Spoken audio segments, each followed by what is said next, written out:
Hi everyone, I'm Hayley. I'm always in the craft room, and today I'm going to be talking Christmas gift and other plans. If you are watching with little ones about, you might want to skip this vlog, and if this is going to stress you out, I know it's only October, go ahead and click on something else, okay? I'm just getting organised because I am a slow sewer and I hate to be rushed. I love Christmas. I seriously love Christmas, but I want to spend December in front of a log fire sipping mulled wine or hot chocolate, watching the kids' nativity performance and not worrying about anything to do with gifts or organisation. So I'm getting on it now. And the first thing I want to make is a dressing gown for my dad. So I'm kind of picky about who I will make things for, more on that later. But I love making things for my parents because they're just always so appreciative. So are my in-laws. They cannot believe I made something. They're always so impressed with it, the quality. They show it off to all their mates. It's lovely. And you know what? Since I've had kids myself, I get it. Since the first day they came out of preschool, clutching a few scribbles on a page and said, "Mama, for you." I understand now. Everything they touch is gold. And honestly, I might be 42, but my parents still feel that way about me, and everything I make them, they adore it. I've made my dad a dressing gown before, he's worn it out, so it's time for a new one. And the pattern I use is the Gather Patterns Buchanan robe. It's a really old pattern. I don't think they're selling them anymore. It's so old, it comes in 3 sizes: large, medium, small. I make my dad the large, I make my mum the medium, and I make me the small. So you know what, I've had my money's worth. And well, here's one I made earlier. This is the one that I made for myself earlier in the year. It is a really cheerful cotton, and I just wanted to show you how lovely it looks with the contrast bands, contrast pockets and cuffs.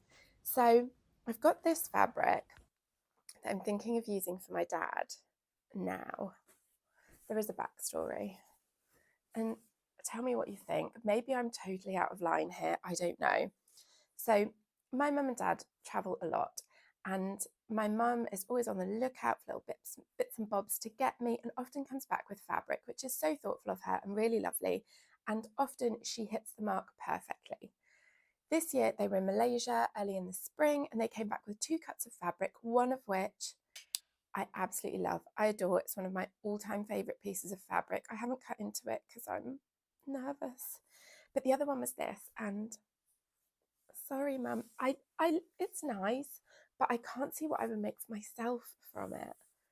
So my question to you is, would it be totally out of line to turn this into a dressing gown for my dad, even though he kind of bought it for me? I'm thinking, my thought process on this is, they bought me fabrics, they know I love to make stuff. I still get to make something out of it. My mum clearly liked the fabric because she chose it, and she's the one who has to look at my dad in a dressing gown. My dad will not recognise it. I mean, if he even went in the shop with her, I'm sure he was stood in the corner bored. Do you know what I mean? So I think I've justified it to myself, but let me know if you think it's absolutely terrible form to turn this into a gift for the person who gave it to me. Anyway, it's navy, red, gold. I think that would make a really nice dressing gown. That said, I don't know how much there is of it. Is this wrong?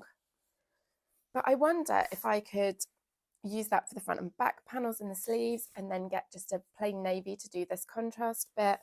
I don't know, there are options. I mean, I could just go and get a new fabric for him, but that honestly, that looks like my dad's kind of fabric to me, and I think it's kind of nice that it's from his travels. I don't know. Anyway, either way, he's getting a new dressing gown because that's what he asked for. So I need to dig that pattern out. The next thing that I wanted to make, I've already done. Gold star for me. And it is a crochet project. It's this. It's a little carrot for my niece. So my kids often come to me with little requests for things, and one of them had a stuffed bunny, and the bunny was hungry and needed a carrot. So mum to the rescue, well, YouTube to the rescue, and I crocheted her up a carrot quite quickly. Anyway, last time my niece came to visit, she fell in love with that carrot. So I thought I'd better make her one. And this is the result. It only took me like a couple of evenings in front of the fire. It's literally just a crochet carrot with a loopy, and I put some safety eyes on and a little mouth. So that is all ready. I might, for her, do a little selection of fruit and veg, a few other foodie bits, and then buy a little shopping basket and give her a like whole set. But I might think of something else and just tuck this in as a little extra. But I hope she likes the little carrot. So my husband is also getting something handmade this year. And I said I was going to talk a little bit about my philosophy when it comes to gifts. So this is a tricky one. I have made things my whole life. As a kid, I was always cross-stitching, crocheting, pottery, making candles. If there was a kit that you could get for Christmas with a new craft, it was on my list and I loved it. And there comes a point in every crafter's life, I'm sure, when you don't need any more cross-stitch pictures on the wall or decorative bits and bobs. And so you start thinking, oh, they'd be good gifts. And this is where I have to be careful, because it is always tempting for me, because I like to make stuff, to think, oh, what can I make for someone, rather than putting them front and center. Do you know what I mean? I can make the gift about me because I want to make something rather than about them. And that's not in the spirit of gift giving. And also, I find there are two kinds of recipients of handmade gifts. One set know how much time and effort went into it. They're so appreciative, to the point that it can almost become a burden. Like, you crochet them a hat and they have to wear it every time they see you, or you make them something for the house and they display it, and it can become, it's like there's too much meaning put in it, and I don't like that feeling, because I don't ever want anyone to feel obliged. And then on the other hand, there are people who you make stuff for them and they don't make things themselves. They have no idea how much time, effort, materials go into it. And then that can also lead to resentment, because they're just like, oh yeah, thanks, and it could have been bought at a shop. And I don't ever want to be getting hoity about it and getting my feelings hurt, because that's not in the spirit of gift giving. So for me, knowing myself, I have to be careful that when I'm giving a handmade gift, it's because I thought of a gift they would like. Then I thought, oh, I could make that and make it extra special. Not that I want to make things and then I just want to give them away. I hope that makes sense. I hope you know what I mean. And so we come on to my husband, who, bless him, is a wonderful, wonderful man, but he can be quite ungrateful. And he has had a habit, whenever I've made anything in the past, of going, oh, right, yeah, next time, maybe you could do it like this. Oh, if you were to make this again, I'd change that. He doesn't understand necessarily the concept in HR of what we call a beep sandwich, where you go, you're doing really well at X, maybe we could improve on Y. Z is amazing. He's an engineer at heart, and he's always looking for incremental improvements. He just wants to improve everything, the whole world, my life, the kids' lives, and it's a lovely, lovely thing. And, you know, it has so many positive benefits. He has renovated an absolutely stunning house for all of us. But as crafters, you will know it's disheartening when you put a lot of time and effort into someone and they come back with, oh, well, you can make it better with. So all that to say, I don't make things for my husband. He totally gets it. He understands why. I do alterations and mending for him, and I will make an exception for things that he can't buy, which brings me on to my next gift, which I made one for him last year. I'm going to make him another one this year, and I've just realised I can perfectly demonstrate it. So here in front of me, I have a cheeky little McDonald's coffee. And the gift is a coffee cozy. So my husband loves taking a coffee with him when he goes out, but he hates it getting too cold. So I made him a coffee cozy, and I honestly, I did not plan this. I did not. It goes over the cup and it has a little lid because sometimes, say he gets a McDonald's breakfast or something, he will want the food first and then the coffee afterwards, and then the coffee's too cold. So with its little hat on, it keeps everything at the right temperature. I know it looks ridiculous, doesn't it? I made this fully removable at first, and after he'd used it for a bit, I sewed it on because otherwise it was just getting misplaced in the car. So I'd like to make him another one of these because we have two vehicles and it's always in the wrong one. So I've made it extra big because on a very long journey, he does like a Starbucks venti, the largest coffee known to man, but generally it is sized for our bamboo takeaway cups, which are pretty much this size, but it works for all of them. I made it from a knit fabric, so it's got a bit of stretch and a bit of give.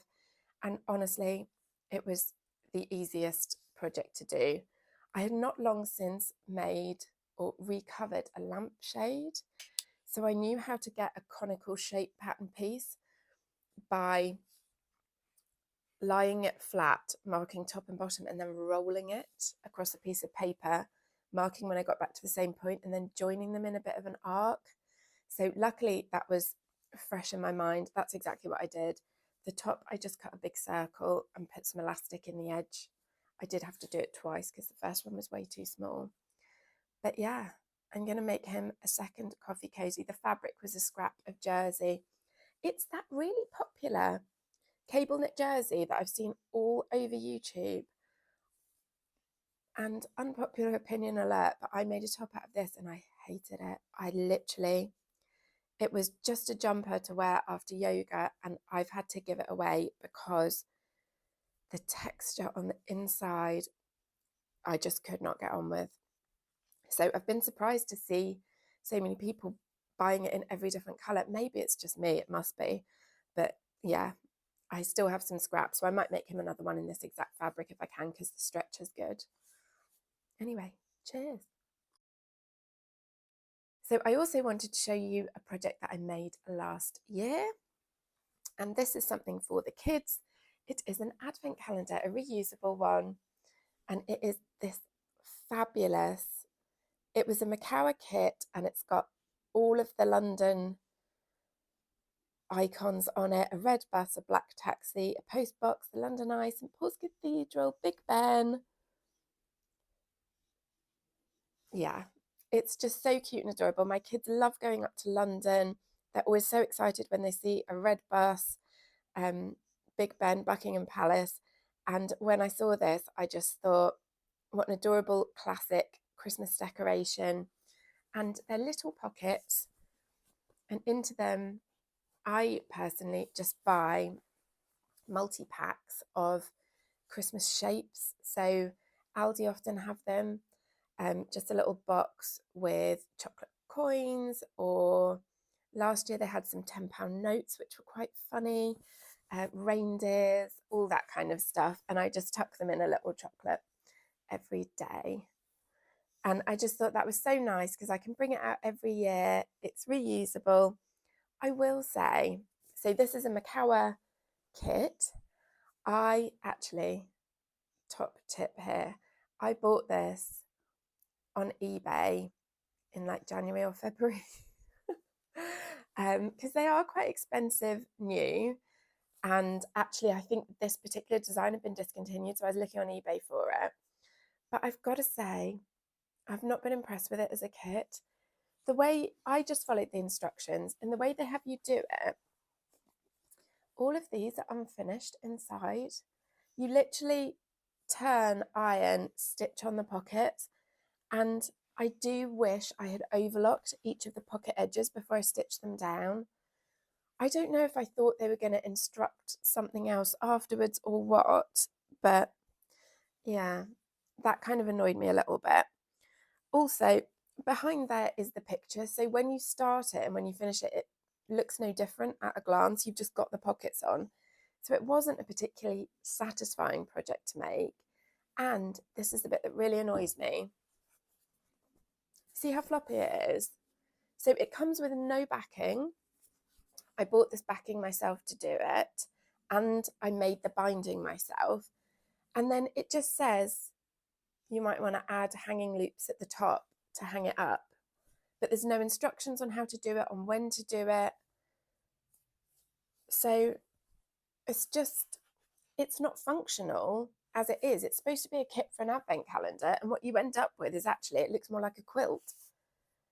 So this year I need to sew some, I think I'll just sew some ribbon on and then get my husband to cut a dowel and hang it, or I suppose, see, I don't know, I'd rather not have the exposed dowel. So I think there just should have been an inclusion for a pocket in the back that you slide a dowel into. I don't know. If I paid full price for this, I would be annoyed that I've put a lot of time and effort into it and I don't actually have a fully functional advent calendar at the end, but I'm kind of over it now. And I did use Gutermann gold thread. Can you see that? I just used it in the top, not in the bobbin, but it's their glittery gold thread. And I do think that was a fun touch. I actually did that because I just thought, oh, otherwise I'm going to have to change thread colours for every square. I'd need red, I'd need grey, I'd need green, or would that be white? Different green again. And I just thought, you know what? Go with gold. It's Christmas. And then they'll all look the same. So yeah, that's something I made earlier. And the last thing I was going to show you was some plans for me. And that is this gorgeous fabric. It's a Dear Stella cotton that I bought from Jenny Stitches, and I'd like to make myself a Christmas blouse in this. I have mentioned it before, but as a reminder to myself, if I want it ready for December, I need to get on it now. Yeah, I'm so excited about this because I think it's very Christmassy, but also just beautifully wintry, so I can wear it for more than just in December. But I'm excited to turn that into something for me. So that's all my plans. I hope you enjoyed that. I hope if you celebrate, you are looking forward to Christmas too and you're not getting stressed out about it. For me, the sooner I get started with all the plans, the more I can enjoy it in December. But I know that's not the case for everybody. Some people love the hubbub of Christmas shopping in December with the Salvation Army band playing and all of the Christmas lights on the high street. So you do you. I'm getting started now. And I hope to see you maybe with some finished projects soon. Bye.